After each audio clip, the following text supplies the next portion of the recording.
Flor, sure ka ba? Matibay yan? Eh, ang bigat na nga ng bag mo eh.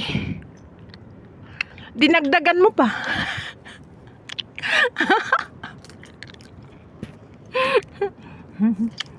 Hala ka.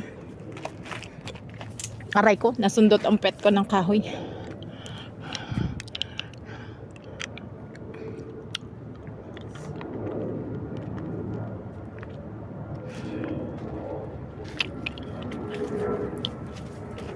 Ito lang kung saan ako pupesto ng bag ko.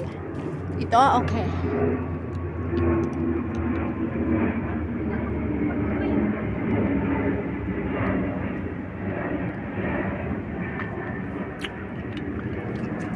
Mabigat yung bag mo?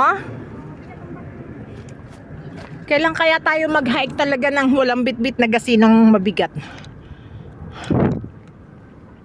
Kapag mayroon, pag maliit, pag malapit lang ang hike natin, pwede tayo mag-iwan ng gamit natin sa kung saan tambayan.